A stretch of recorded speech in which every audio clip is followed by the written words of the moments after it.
नमस्कार दोस्तों, आज मैं आपको एक ऐसी आत्मा की कहानी सुनाने जा रही हूँ जो बहुत कम एज की है, लेकिन उस आत्मा ने पूरे गांव में ऐसा तांडव मचाया कि हर कोई उससे डरता था। उस आत्मा के पास भी कोई जाना नहीं चाहता था और वह आत्मा एकदम खुलेआम कांड करती थी। एक ऐसी छोटी सी बच्ची की रूह जो तड़प कर दुनिया छोड़ती है, जब तक वह जीवित रहती है तब तक वह पूरे गांव के लिए एक प्यारी सी गुड़िया होती है, लेकिन दुनिया छोड़ने के बाद से वही गुड़िया एक खतरनाक रूप लेके आती है और पूरे गांव वालों को सताती है। आज की जो भूतिया कहानी है यह बहुत ज़्यादा दर्दनाक और बहुत ज़्यादा खतरनाक है। तो चलिए डायरेक्ट कहानी को स्टार्ट करते हैं। आज की जो भूतिया कहानी है यह एक छोटे से गांव की सच्ची घटना है। एक गांव में एक औरत थी जिसका नाम था सविता। वह अपनी बेटी की अकेले परवरिश कर रही थी। उसकी जो बेटी थी वह 5 साल की थी और उस लड़की के जो पिता थे वे हाल फिलहाल के दुनिया छोड़े हुए थे। अब उस सविता जी को समझ में नहीं आ रहा था कि वह क्या करे। वह मैके भी नहीं जाना चाह रही थी क्योंकि मैके वाले भी अच्छे नहीं थे, यानी कि फाइनेंशियल समस्या वहाँ पे थी, और ससुराल में बिना किसी जेंट्स का सरवाइव करना भी मुश्किल था।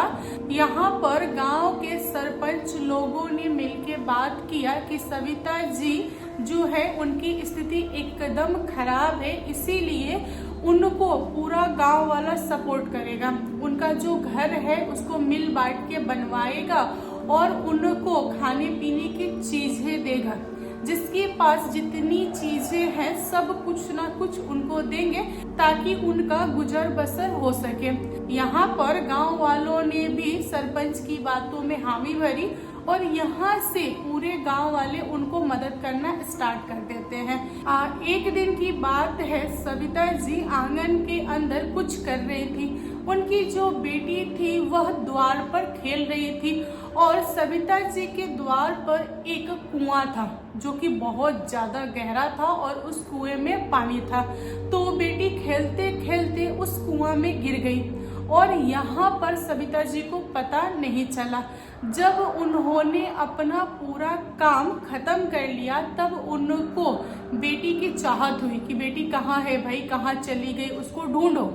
उन्होंने बाहर निकला और गांव में तलाश किया, लेकिन उनकी बेटी कुएं में गिरी थी, उनको पता नहीं था। जब पूरा गांव वह घूम के आ गई तब उनके मन में अचानक से यह चीज आया कि मेरा जो कुआं है वह खाली है, यानी कि ऊपर से ढका नहीं गया है, कवर नहीं किया गया है, तो हो सके बेटी कहीं उसी में गिर गई हो।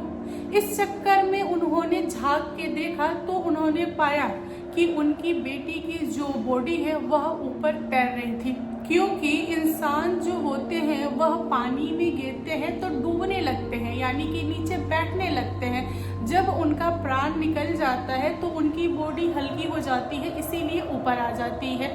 सविता जी के पैर के नीचे से जमीन निकल गया। उनको नहीं समझा कि वह क्या करे। वह चिल्लाई, पूरे गांव वाले इकट्ठा हो गए और गांव वालों ने उस बच्ची की बॉडी को बाहर निकाला।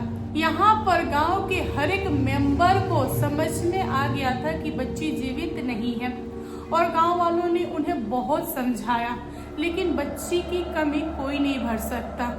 बच्ची की एज कम थी, इसीलिए गांव वालों ने थोड़ी सी दूरी पे, यानी कि कुएं से थोड़ी ही दूरी पे उन्हीं के खेत में बच्ची को दफना दिया। अब यहाँ पर सविता जी एकदम से अकेली पड़ गई। वह हर रोज अपनी बेटी को ढूंढती हुई कुएं के पास चली जाती थी, बैठ के बहुत रोती थी। मतलब इतना रोती थी कि पूरे गांव वाले उनके आंसू और उनको देख के न डर जाते थे। गांव वाले भी रो पड़ते थे क्योंकि बहुत दर्दनाक वाली चीज हो गई थी। ऐसे ही 1 से 1.5 सप्ताह बीता था कि एक दिन पता नहीं क्या आया सविता जी के मन में कि उन्होंने इवनिंग में उसी कुएं में छलांग लगा दिया। अब इवनिंग का समय था, किसी ने ध्यान नहीं दिया। उन्होंने भी अपना प्राण उसी कुएं में त्याग दिया।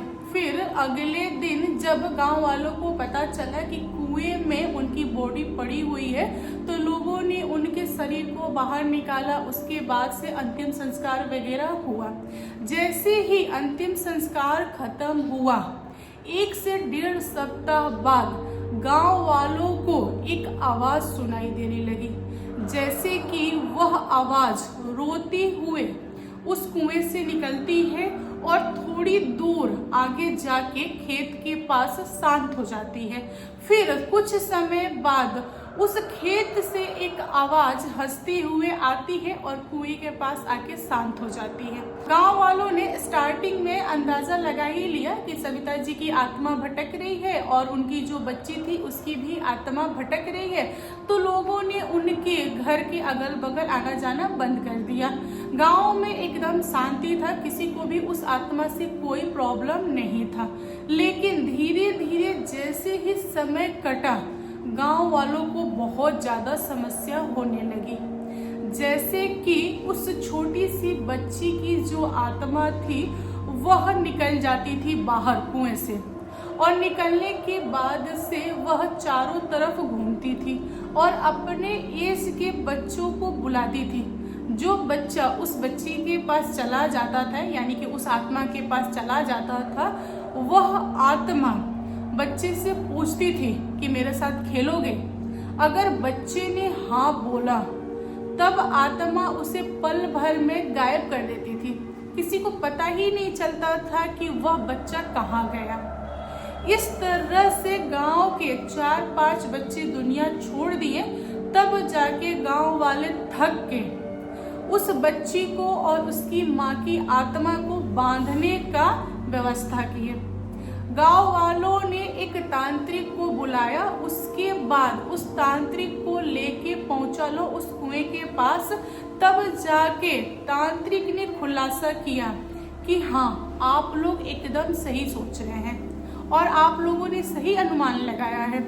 इस कुएं में एक आत्मा है, बस एक ही आत्मा है, और वह आत्मा सविता की है। वह बहुत भयानक आत्मा बन चुकी है, लेकिन वह किसी को भी परेशान नहीं करती है। वह हर रोज रात में इस कुएं से निकलती है रोते हुए और अपनी बच्ची की, जहाँ पे दफनाया गया है, वहां तक जाती है रोते हुए और वहां से अपनी बच्ची की आत्मा को उठाती है और उसको प्यार करते हुए खिलाते हुए कुएं तक आती है। कुएं में लेके बच्ची को अंदर चली जाती है। बस यही होता है हर रोज। लेकिन जो छोटी बच्ची है वह बहुत जिद्दैल है। वह खेलने के लिए बच्चों को ढूंढ रही है। अगर कोई बच्चा हाँ बोल दिया कि हाँ चलो आज लुक्कम छुपा खेलेंगे, चाहे कोई भी खेल खेलेंगे, तो होता क्या है कि वह आत्मा उन्हें मार देती है। दोस्तों, इस तरह से गांव के कई बच्चे दुनिया छोड़ दिए। तब तांत्रिक ने गांव वालों को शांत कराया और बोला कि आप लोग धैर्य रखिए, कोई दिक्कत नहीं है, जितना होना था वह हो चुका है, लेकिन आगे कोई समस्या नहीं होगी, इसकी गारंटी मेरी है। तांत्रिक ने उस कुएं में दोनों आत्मा को कैद किया, कुएं को बांध दिया। उसके बाद से कुएं में मिट्टी डलवाया गया, उस कुएं को पूरा भर दिया गया और कुएं के चारों तरफ एक दीवार बना दिया गया, ताकि कोई भी उस कुएं में झांकने की कोशिश ना करे या फिर जो कुएं को बांधा गया है धागा से उसे ना खोल दे। अगर कोई खोल देगा तो आत्मा फिर आजाद हो जाएगी। तांत्रिक ने बड़ा मेहनत किया और सब कुछ हैंडल किया। उस दिन के बाद से उस गांव में कोई भी आत्मा नजर नहीं आई। तो दोस्तों, आप लोग बताओ आज की भूतिया कहानी कैसी लगी। कहानी पसंद आया हो तो प्लीज लाइक एंड शेयर कीजिएगा और मेरे चैनल पे न्यू आए हो तो चैनल को सब्सक्राइब करना। Thank you, bye.